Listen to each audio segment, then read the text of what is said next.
Hello everybody, my name is Priya and आज की video में हम बात करेंगे आर्टिकल 13 के बारे में। जब हम अपना कॉन्स्टिट्यूशन बना रहे थे, we already had a lot of nations as examples जिन्होंने डेमोक्रेटिक एंड ह्यूमैनिटेरियन कंसेप्ट को अडॉप्ट किया था। तो हमारे फाउंडिंग फादर्स में भी एक तरीके का जुनून था कि even they have to formulate something जो बहुत सारी चीज़ों को रिफ्लेक्ट करे, जैसे rights of minorities, principles of UDHR, concept of fundamental rights, our struggle for independence and what not. इसीलिए कॉन्स्टिट्यूशन बनाते वक्त पार्ट 3 को डिस्कस किया गया था पूरे 38 डेज के लिए। So these are our rights and freedom and this is our state. Part 3 exist करता है इसी ऑब्जेक्टिव के साथ कि हमारे राइट्स एंड फ्रीडम्स को स्टेट के आर्बिट्ररी इन्वेजन से बचा सके। तो इसका मतलब ये हुआ कि स्टेट के एक्शन को हमें इस हिसाब से जज करना चाहिए कि उसका क्या इम्पैक्ट हो रहा है लोगों के राइट्स एंड फ्रीडम्स पे। And this entire concept is your article 13। Basically article 13 बात करता है 4 principles relating to fundamental right. सबसे पहली चीज जो आपको क्लियर करनी वो ये कि फंडामेंटल राइट्स कब से एग्जिस्ट करते हैं। फंडामेंटल राइट्स एग्जिस्ट करते हैं जब से हमारा प्रेजेंट कॉन्स्टिट्यूशन एग्जिस्ट करता है, जो कि है 26 जनवरी 1950।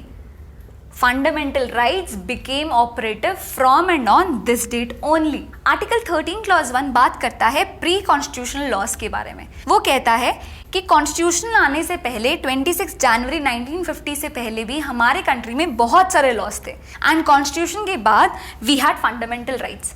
तो 13 क्लॉज 1 कहता है कि वो सारे लॉज जो फंडामेंटल राइट्स के साथ कंसिस्टेंट नहीं है, जो फंडामेंटल राइट्स को रिस्पेक्ट नहीं करते हैं, वो सारे लॉज हो जाएंगे void and all those laws which are consistent with fundamental rights will be valid. अब इसे एक एग्जाम्पल के साथ समझते हैं। समझिए कि 1930 का एक एजुकेशनल एक्ट था जिसकी बहुत सारे क्लॉजेस थे कि चेयरमैन कैसे अपॉइंट होगा, what is the amount of fund that will be allocated, age group क्या रहेगी बच्चों की, amongst other things. There was this one clause जो बोलता था कि इस पर्टिकुलर कास्ट के बच्चों का स्कूल में एडमिशन नहीं होगा। नाउ 1950 से ये क्लॉज फंडामेंटल राइट्स के अगेंस्ट हो गया। इसी एग्जाम्पल में क्लॉज 1 अप्लाई करते हुए हम कहेंगे कि क्योंकि ये क्लॉज फंडामेंटल राइट्स से अगेंस्ट है तो ये क्लॉज हो जाएगा वॉइड। इसी कंसेप्ट की और क्लैरिटी के लिए आर्टिकल 13 की 2 डॉक्ट्रिन्स है, doctrine of severability and doctrine of eclipse. Let's have a look at them. The first doctrine is doctrine of severability और डॉक्ट्रिन ऑफ सेपरेबिलिटी। इसका मतलब होता है सेपरेट करना। सिंपल भाषा में बोला जाए तो सारे प्री कॉन्स्टिट्यूशनल लॉज के लिए आपको एक फिल्टर यूज करना है कि क्या ये फंडामेंटल राइट्स की रिस्पेक्ट करता है या नहीं। इस फिल्टर से जो भी लॉज निकल जा रहे हैं वो वैलिड होंगे क्योंकि वो फंडामेंटल राइट्स की रिस्पेक्ट करते हैं। वो सारे लॉज जो इसमें अटक जा रहे हैं उनको हमें सेपरेट कर देना है। This is your doctrine of separability. A very important case for doctrine of severability is A.K. Gopalan versus State of Madras. In this, Section 14 of the Preventive Detention Act was challenged. Section 14 के हिसाब से अगर कोई भी person detain हुआ है इस act के अंदर तो वो कोर्ट में अपने ग्राउंड्स ऑफ डिटेंशन डिस्क्लोज नहीं कर सकता। तो सेक्शन 14 अगेंस्ट था फंडामेंटल राइट के।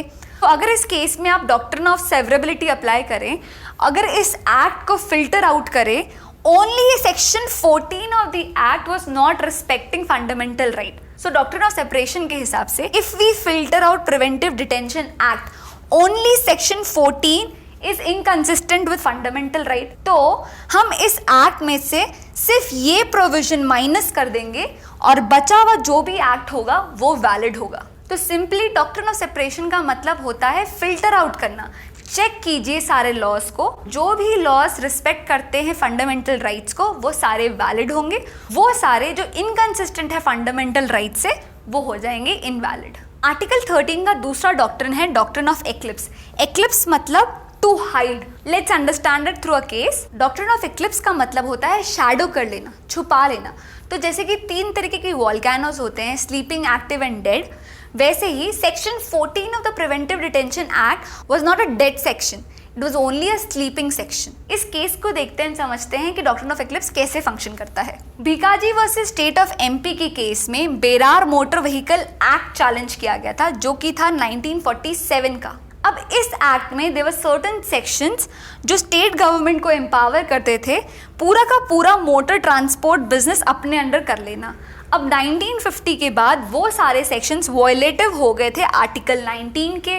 तो अब क्या होगा, पहले हम फिल्टर आउट करेंगे इस पूरे एक्ट को और वो सारे सेक्शंस हटाएंगे जो फंडामेंटल राइट से इनकंसिस्टेंट है। फिर डॉक्ट्रिन ऑफ एक्लिप्स लगाते हुए हम ये कहेंगे कि the fundamental rights will prevail over these sections, मतलब ये सारे सेक्शंस हो गए इनऑपरेटिव। अब आगे जाके क्या हुआ, आर्टिकल 19 में ही सर्टेन अमेंडमेंट्स हुए and the government was authorised to monopolise certain businesses. तो ये जो सेक्शंस थे जो कि 19 के वजह से इनऑपरेटिव थे, अब वो हो जाएंगे एक्टिव।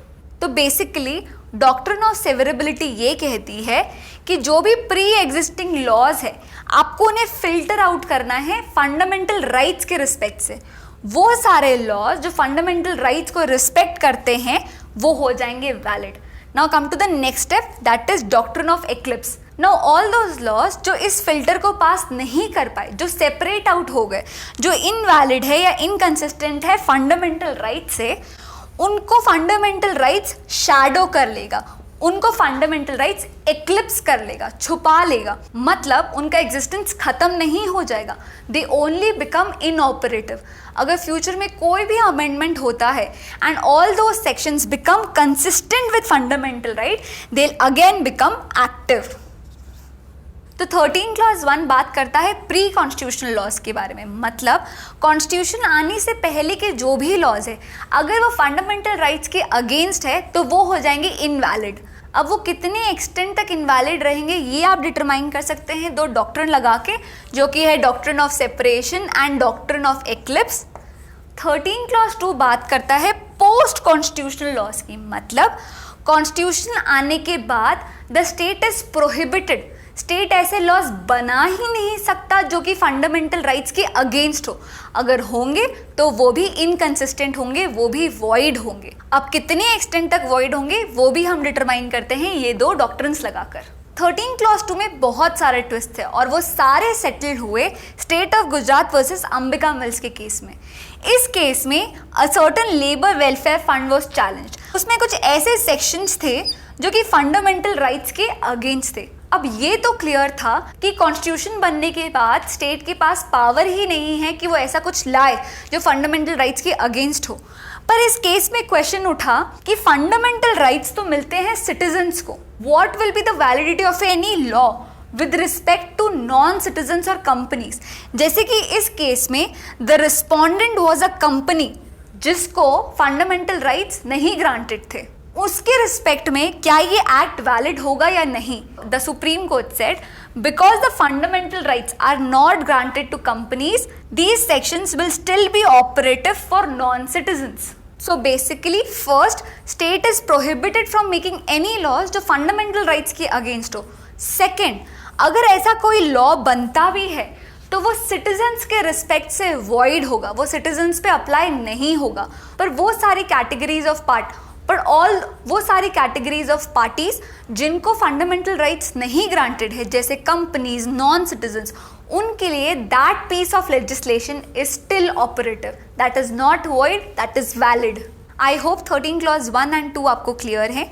13 क्लॉज 3 एंड 4 जो कि बहुत ही इंपॉर्टेंट है, इसे मैं डिस्कस करूंगी वीडियो के पार्ट 2 में। Please comment down below how did you find this video and if you have any doubts. That's it for now. See you in the next class. Bye bye.